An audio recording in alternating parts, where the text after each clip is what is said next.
Le 18 décembre 1979, l'Assemblée générale de l'Organisation des Nations unies adopte la Convention sur l'élimination de toutes les formes de discrimination à l'égard des femmes. L'aboutissement au niveau international de nombreuses petites avancées au niveau national. Nous avons pu observer ces derniers jours que l'application pratique de ces droits reconnus au niveau international n'est pas toujours uniforme entre les pays. Néanmoins, l'égalité entre hommes et femmes, elle est essentielle selon la Convention de l'ONU, notamment pour la société et aussi pour la famille. En effet, que la place de la femme soit envisagée au sein de la famille ou au sein de la société, elle doit avant tout être l'expression d'un choix. À l'occasion des différentes interventions auxquelles nous avons pu assister, nous nous sommes aperçus que ce n'était malheureusement pas encore toujours le cas. En France et dans le monde, le fait pour une femme d'exercer librement un choix ne relève pas toujours de l'évidence, qu'il s'agisse au sein de la famille du partage des responsabilités dans la prise en charge des enfants, ou au sein de la société de l'élection par nous de notre travail ou encore de notre religion. À travers le choix s'exprime immanquablement le fait de ne pas subir. Pourtant, trop nombreuses sont encore les femmes encore cibles de persécution, s'exprimant au sein du foyer à travers les violences domestiques, mais également à l'échelle de la société, notamment via les schémas qui s'imposent malgré tout à elles. Il est vrai qu'il y a un an qu'on parle souvent sur la pandémie de Covid-19. Cela prend beaucoup de place dans le débat public. Mais il y a un autre mal qui passe sous silence et ronge nos sociétés depuis des générations, touchant des victimes chaque fois plus jeunes. C'est la violence faite aux femmes. Selon l'ONU, 25% des femmes entre 15 ans et 24 ans dans le monde ont été déjà victimes de violences, genre physiques ou sexuelles. Dans les faits, ces violences peuvent revêtir d'autres formes. Elles peuvent être morales, économiques, psychologiques.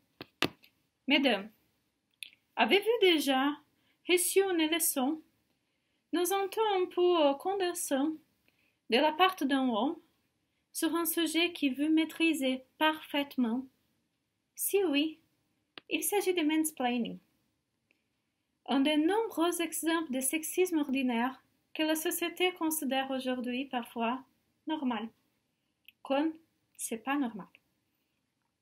Que l'on aborde le fait de pouvoir choisir librement son emploi, sa religion ou sa maternité, il s'agit là en fait d'évidence, et les réclamer n'implique pas de vouloir les hisser plus haut encore que celles des hommes, mais bien de les y placer juste à côté. Puisque parler du droit des femmes, c'est avant tout parler d'égalité.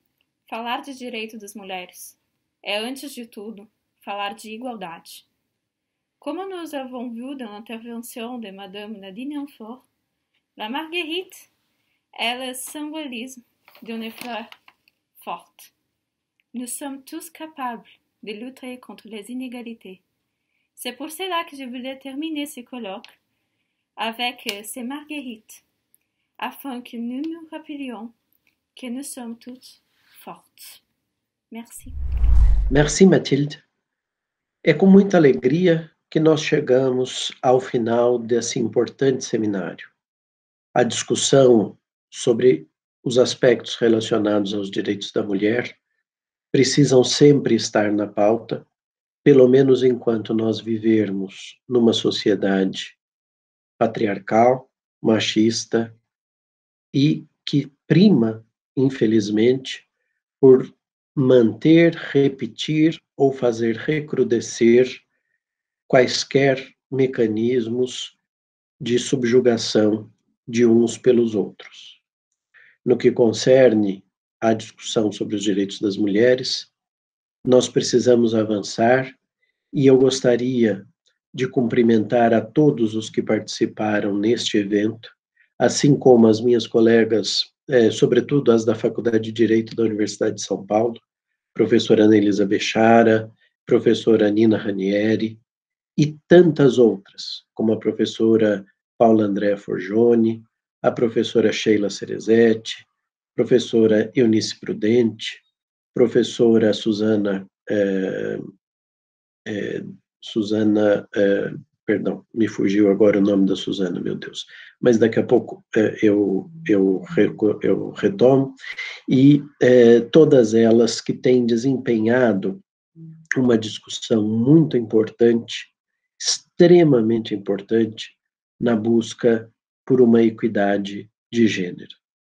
Nesse sentido, então, nós ficamos muito felizes, Hugo Foucheron e eu, de termos podido dar um passo adiante na nossa antiga parceria, na busca, Suzana Henriques da Costa, agora me veio o nome, perdão, Suzana, e dizia eu, então, que nós ficamos muito felizes de poder ter dado um passo adiante no nosso intercâmbio cultural, nós que temos discutido diversos temas relacionados à família, na perspectiva do direito internacional, sobretudo, e que hoje pudemos, nessa perspectiva comparada, chegar ao final de uma jornada de 4 dias, ou 4 tardes para os colegas franceses, com a discussão dessa temática tão importante e que eu espero tenha contribuído para todos